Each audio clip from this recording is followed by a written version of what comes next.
So we've had working with your spouse for, you've been married 27 years. Yes. 27 years. We are hoping we will also make it. You will make it. To those years. Yes. How has it been for you? Working with her? Or yes, working with Grace. Yes, working with a spouse is one of the most challenging things, especially for us men. Men are able to compartmentalize things. There's work, there's a relationship, there's this. There's home, there's... For ladies, everything is mixed up. So there are times I'm telling Grace, no, I'm talking to you as your director. Not as your husband. Yes, that she brings all the, yesterday you didn't say hi to me or you didn't do this. No, it's not time for that. And so trying to move up past that is very difficult. If you're working with a stranger, it's not easy because one, it's not me who caused that emotional pain, so I can easily jump into the conversation. But if there's somebody who's dragging you or holding you back because of what you did yesterday, yet you're feeling things need to work. There are articles we need to do next week's article. So it can be very, very challenging. Yet at the same time, it can be very, very enjoyable because we share the same passion. And so most of the time we are talking about that. In fact, Grace many times will tell me, let's talk about us. And I say, you see, us is what we do. What we do and us is the same thing. So we are doing us. So we are just doing us. I'm not working for, maybe I used to work for Kenya Bureau of Standards. So it's not about the chemicals and other things. No, this is about us. And what we do is about us. So many times we talk about this, we talk about what we're doing, and then we relate it with our own relationship. And that has been fantastic. Awesome. Yes. I know Grace saying that she has passion for a ministry for women. Yes. And I know you have a ministry for men. Yes. And I'm just thinking, man, yours is like one of those, perfect matching. Like God just knew this one perfect, this one perfect.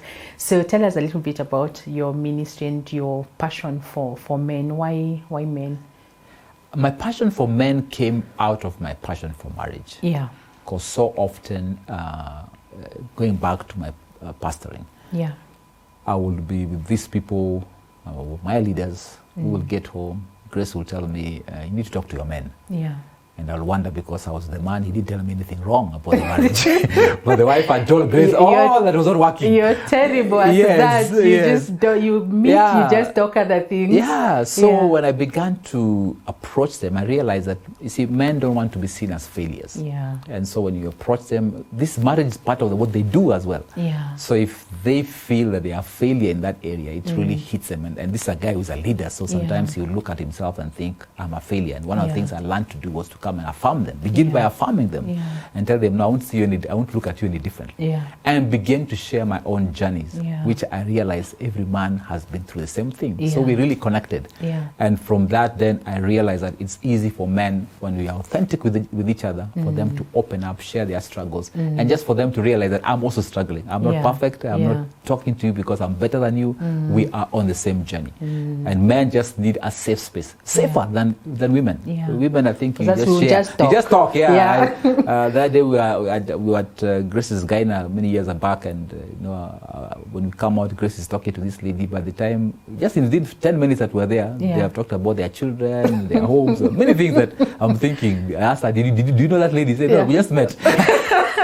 But now with men, it will take years to get to that level. So just they need a safe space. So I realized I need to provide that safe space for men. And coaching helps in that, because again, men don't want to be told what to do. They want it to come out from within themselves, to be in control, to take charge. And so coaching helps to draw that from men and to help them realize that they are actually the ones driving the process. And when we put men in the space where they are driving the process, then they will work. So they come and they're ready to be helped. And so I think it came from a passion for marriages and a burden for marriage, and just seeing what men go through. And then men have been bashed. Men have been called all kinds of things because we just don't understand men. And so knowing and understanding men from my own, I'm a man, so from my own struggles with Grace and the things I learned myself, I was then able to reach out and help other men. Yes. So you run a program? Yes, I together with a friend of mine called George Mugwe, who is more passionate about men than I am. So I come alongside him, and we have a men's program called Men of Purpose, where we talk about now one of the things we decided to do was talk about practical things that face men in the workplace. What do you do when you lose your job? These are realities, that things that men deal with. That's why they are that we expect you to know how to figure it out. Yes, many times we don't know. So how do you create a safe space where men can come and talk about things that have hit them, things that like job loss, struggles with their own fathers, because again, most of the struggles we have as men is maybe never been affirmed by our fathers. Our fathers, I mean, I talked to a 60-year-old man. I looked at my own life. So often I longed for my father's approval. Even as an older man, I still longed for that. And so we've not had an affirmation from our fathers. Some don't even know who their fathers are. So just beginning with that, then they are expected to be good fathers. So how do they do that?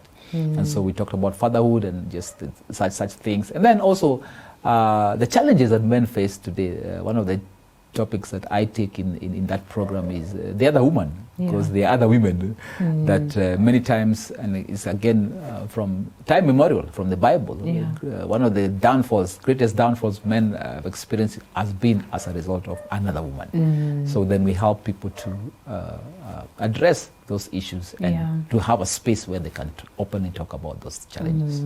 Awesome.